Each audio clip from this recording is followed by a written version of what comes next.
அஸ்ஸலாமு அலைக்கும். இது அந்த காலத்து பிங்காமா. இது ஒரு 60 வயசு மாதிரி உள்ள ஆட்களுக்கு தான் இந்த பிங்கால திண்டது உண்டதெல்லாம் விளங்கும். கொழும்புலேருந்து வந்தது நிறைய வந்துடும், உடஞ்சிட்டு. அப்பா வர்ற தடவையெல்லாம் ஒவ்வொரு தடவையும் கொண்டு வருவோம். அது எவ்வளோ உடஞ்சி 1 2 மிச்சம் மீது. ஆனால் ரொம்ப அழகாக புழங்காமல் இருந்ததுனால பளிச்சுட்டு அழகாக்கிது. இந்த பெரிய பிங்கை வைக்கிற இது 6 7 பேருக்கு சோறு போட்டு வைப்போம். அது இந்த 2 பிங்காலும் 6 7 பேருக்கு போட்டு சோறு வைக்கிறேன். அதுக்கு அடுத்த பிங்கை வைக்கிற அது 3 பேருக்கு சோறு போட்டு வைக்கிறேன். இது ஒரு ஆள் 2 ஆளுக்கு போட்டு உங்கிற சோறு பிங்கா. அந்த பெரிய கோப்பை வைக்கிற அதில் தான் கறி நிறைய வைப்பா. 4 ரூபா 3 ரூபா 5 ரூபாயே தான் வைக்கும் கறி. கோப்பை நிறைய கறி. தட்டையெல்லாம் கறி எடுக்க மாட்டேன், அசிங்கம். இதில் கத்திரிக்காய் மாங்காய். இந்த இதில் புளியானம். இந்த ஜொக்கில் புளியானம் அழகாக தரத்திப்பாக முடியும். இப்போ இது உங்குரப்பிங்கா. இந்த இன்ன பக்கத்தில் வைக்கிற இது உங்குரப்பிங்கா.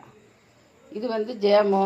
இது அந்த காலத்தில் கட்டாயம் பிரியாணி போட்டால் ஜேமோ வைப்போம். இதுவும் வைப்பல, பச்சடியும் சம்பல் அதுக்கு வைப்போம். இதுதான் அந்த நாளையில் உள்ள சாம. பிள்ளையெல்லாம் கேட்டாலும் எனக்கு 60 வருஷம் முந்தி வைப்பீங்க, ஆனால் கிளிப்பீங்க வைக்கிறண்டில்ல, அதை காட்டுங்காண்டாலும் அதுக்கு தான் போய் எடுத்து காட்டுறேன். எல்லா வீட்டுக்கும் சிறப்பாக இருக்கு. ஆனால் உடஞ்சிட்டான். எங்களுக்கு நிறைய உடஞ்சிட்டு ஒரு 100 சொச்சத்துக்கு மேலே உடச்சிப்போம். இப்போ 10 20 வைக்கிது. அதான் காட்டுறேன். லைக் பண்ணுங்கள், ஷேர் பண்ணுங்கள், சப்ஸ்கிரைப் பண்ணுங்கள்.